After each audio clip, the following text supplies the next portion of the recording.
Hi guys, so in today's video I'm going to be making gingerbread NYC cookies. So I'm doing this to celebrate my first ever term of uni being complete. So I thought I'd do something real special, and I saw these cookies on Zoella's Vlogmas this year and I was just like, I want to make these cookies, and I wanted to do it as like a little celebration for finishing the first ever term of uni. Everything's submitted, so I have a lot more time to do things like this. So I thought I'd do a little bake with me to celebrate the first term of uni. This recipe is by Jane's Patisserie. I'm gonna leave the link down below. I just thought it'd be a really nice recipe, as well as recipe for these cookies is freezable. So what I'm gonna do is, because there's only 3 of us and my mum doesn't eat chocolate, and there's chocolate in this, that I am going to freeze half of it. So if I want cookies, then I can just grab them out. If I want like 1 or 2 or something, grab them out, cook them, and they're in the freezer. So that is the plan. So let's get on with baking the cookies.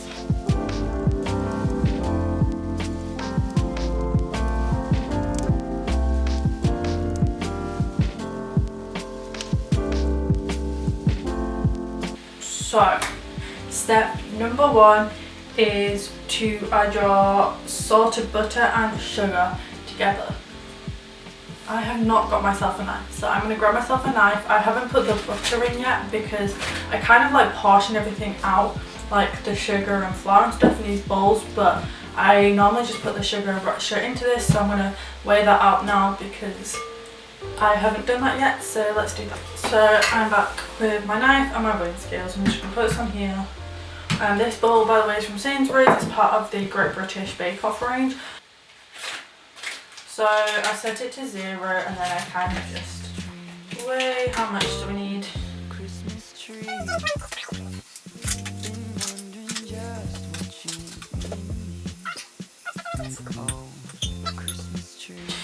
The butter I'm using is just stock, which is what they recommended. If the camera has moved slightly, it's because I had to go and get a wooden spoon, and you were right in the way of our kitchen. We have a really narrow kitchen, so this is kind of the only big space I have to do this.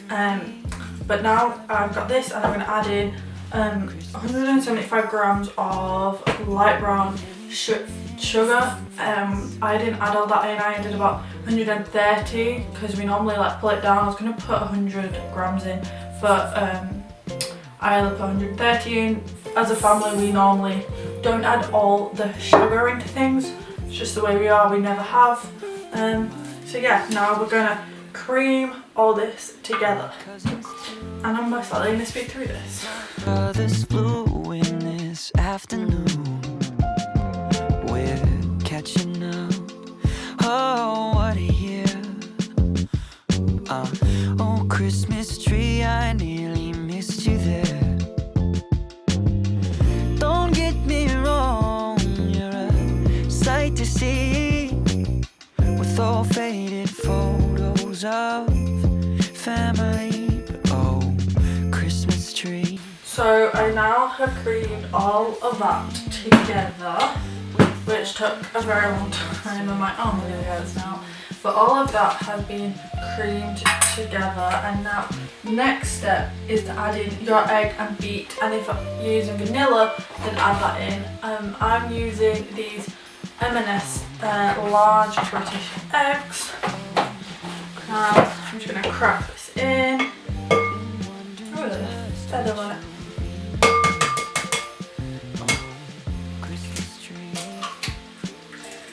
Careful not to get shell in it. And then I'm going to add in a tablespoon of vanilla.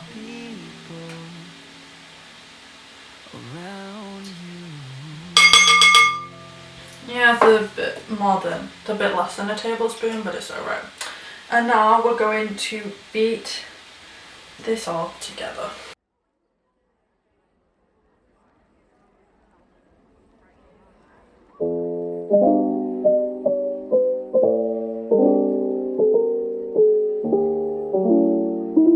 What I'm going to do now is is I have got myself a tea towel just to wipe off the vanilla excess, because what we are going to do now, I also grab myself a sieve.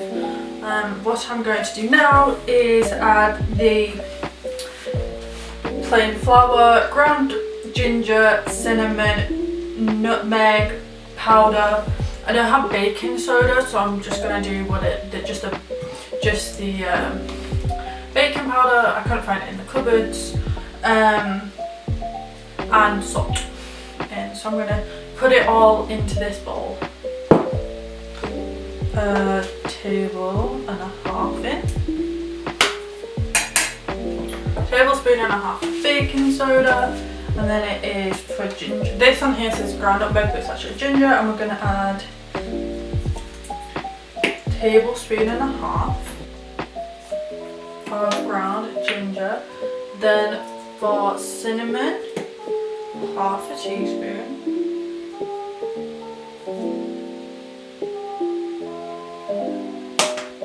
And then we don't have ground nutmeg, so I'm going to add grated some whole nutmeg in. Oh, I love the smell of nutmeg. I love nutmeg. It's like one of my favourite smells. It just reminds me of like rice pudding. And yeah, rice pudding, that's it.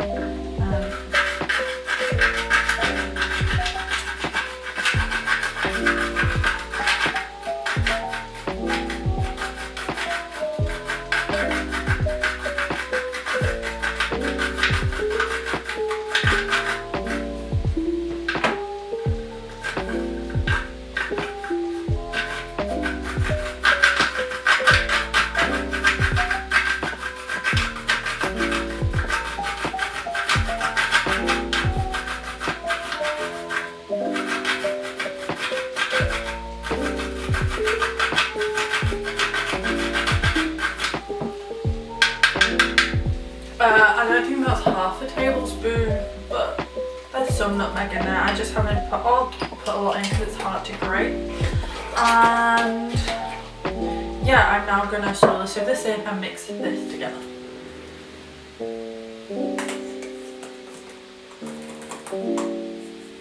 Oh, there is 280 grams of flour in this.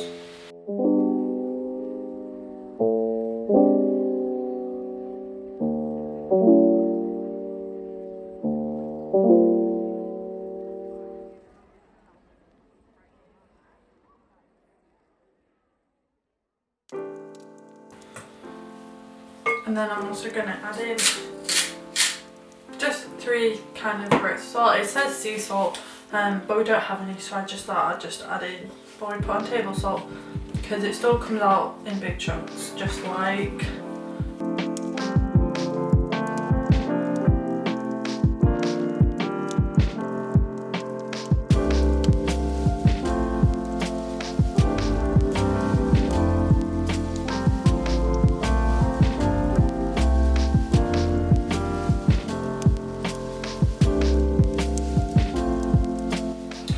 So now that it is forming a cookie dough consistency, I'm going to add in my white chocolate chips. It says 300 grams, however I got a bar that was 200 grams, but then I decided not to put them all in just because there's going to be a lot of sugar in here, and I wanted to make them a little bit healthy by not adding so much in, but I have, I don't know, around 150, maybe a bit more than that. I didn't really weigh it out, I just left like an end couple of slices. So yeah, that's what I'm going to add in now. So that's then all added in. Then I'm going to distribute the chocolate throughout the cookie.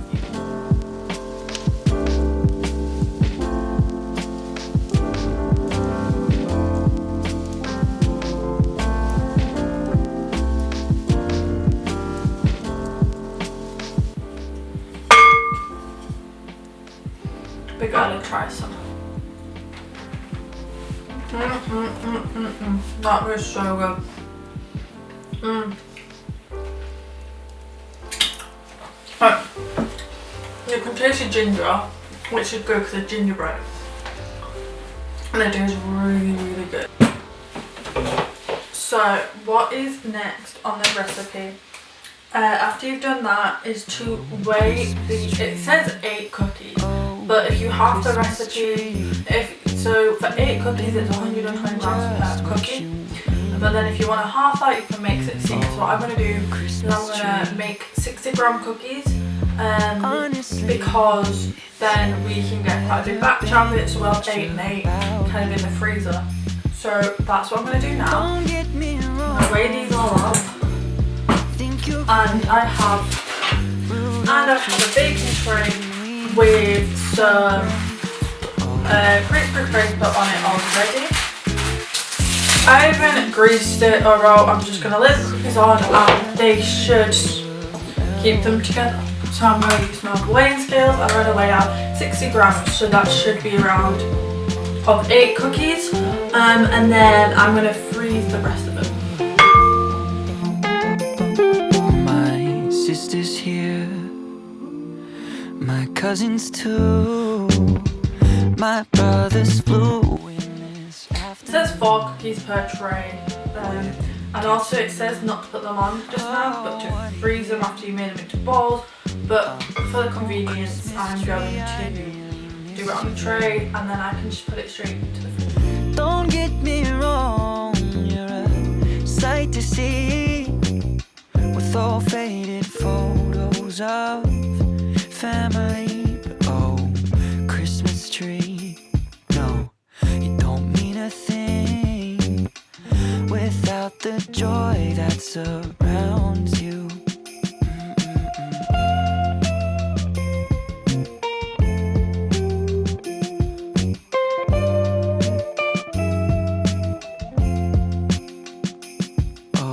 Christmas tree, oh, Christmas tree. Been wondering. So on my tray I got around 6 cookies. So I'm just gonna bake these. I'm not gonna bake the rest of it. I still have a lot left, but that will do for if you want to bring them out for my dad's birthday. So my dad's birthday is on New Year's Eve or at Christmas time. Or if I want to make them for my niece and nephew and my sister when they're coming over, because I think they're coming over for a slightly early Christmas, I can make them then.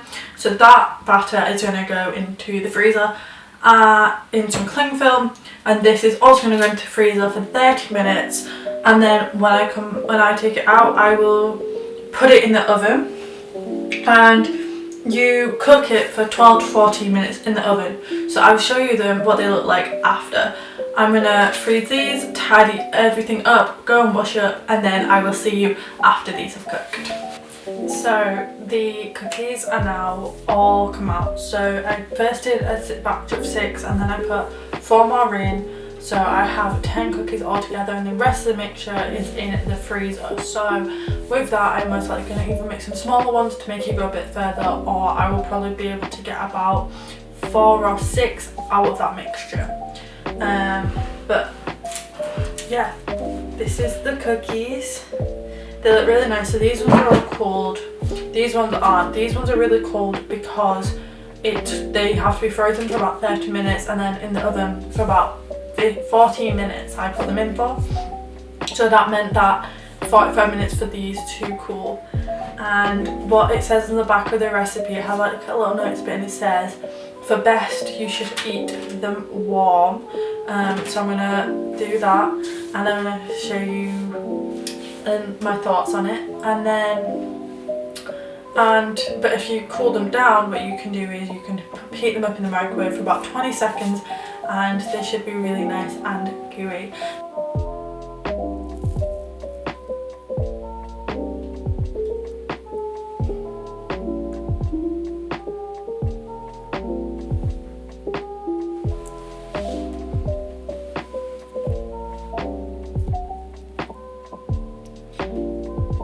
So yeah, thank you for coming along on this little like bake with me.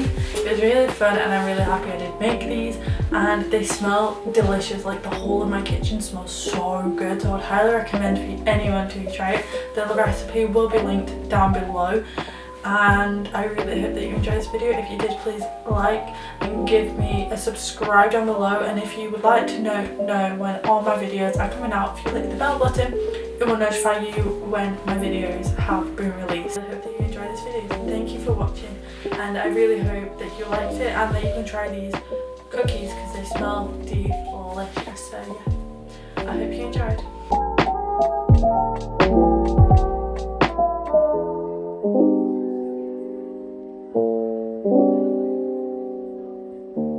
These cookies are so good. They're really good.